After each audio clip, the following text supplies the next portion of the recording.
What's up, everyone? Time for an update. I've been slacking a little bit here the past couple of weeks and I haven't been getting any content out to y'all. But before I start with this update, I want to say thank you to everyone that subscribed to the channel. We hit 4,000 subscribers today. That is amazing. Never thought the channel would be that big, and it's only growing. The next goal is 5,000 subscribers, so let's keep it up. If you guys share these videos or tell your friends about them, get them watching the channel, and let's grow this thing. So without further ado, I'll give you guys a couple of updates of some stuff that I've just been tinkering with, and it's kind of boring and not really, I didn't think that you guys would think it's interesting to watch, so I didn't really video it, but I will give you an update and show you what I've done. So I did go ahead and get under the hood of the car painted.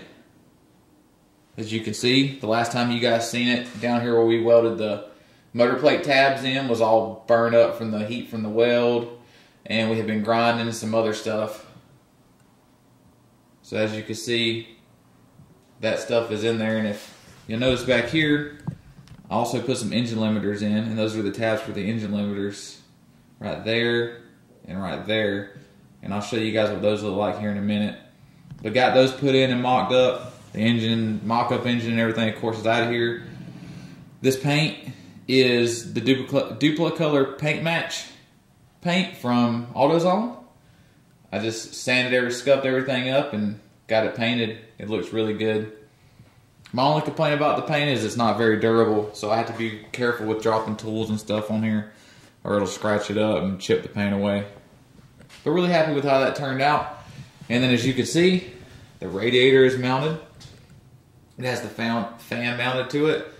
And I also changed the way that this radiator is sitting on the bar down here. I had someone comment on a video a while back about having the radiator supported on the core right there, that the vibration was going to get to the core. So what I did is I had Sergio weld me some tabs, as you can see right there.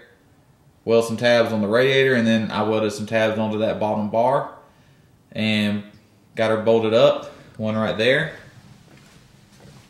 and one down there. It's hard to see, but it's down there. Also, I kind of refabbed up this little mount up here. Looks a lot cleaner, and all I did was just bend the end of it. So radiator's in, fan's in. I have the transcooler mounted, and the brackets are nice and painted. Just use the old black roll bar paint. So that's in there.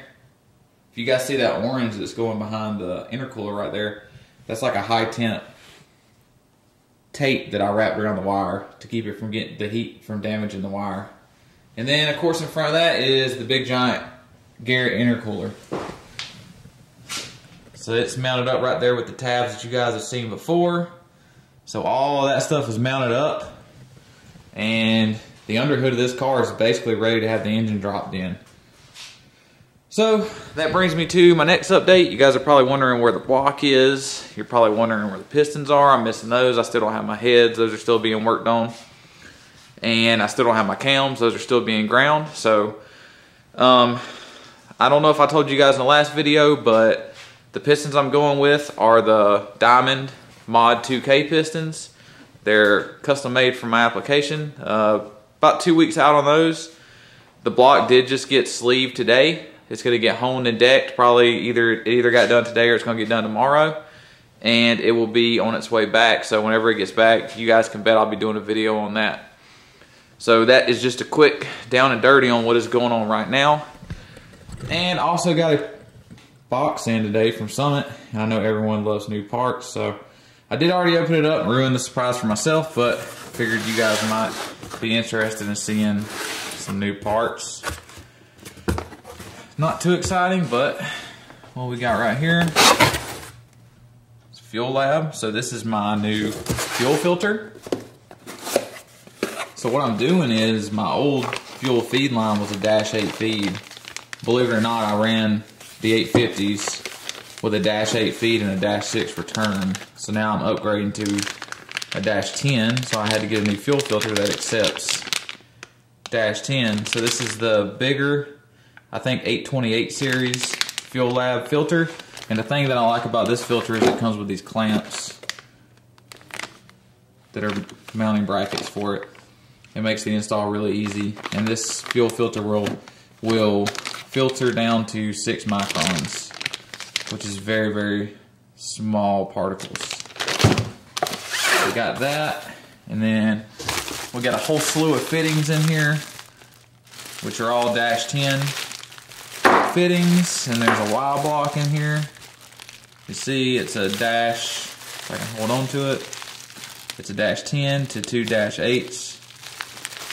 So it's also the Fragola push lock. I really, really like this stuff. It's so much easier to assemble than regular AN line. So all that cool stuff right there. And then last but not least, I got the fuel line in here. It's 10 feet of the Fragola -10 push light hose. So that stuff will be going on the car, and I will be turning my old -8 feed into my return line, and then that will become my feed line, of course, the -10 feed line. So that's just a quick down and dirty update for you guys. Not a whole lot going on this time of year. The content's hard to come by. Just haven't been doing a lot. Just tinkering little by little with the car and trying to get as much done as I can. So as soon as I start getting some more parts rolling in and we start moving forward with this build, I will be posting up some more videos. So you guys stay tuned. Hope you guys enjoyed the quick update, and I will talk to you guys later.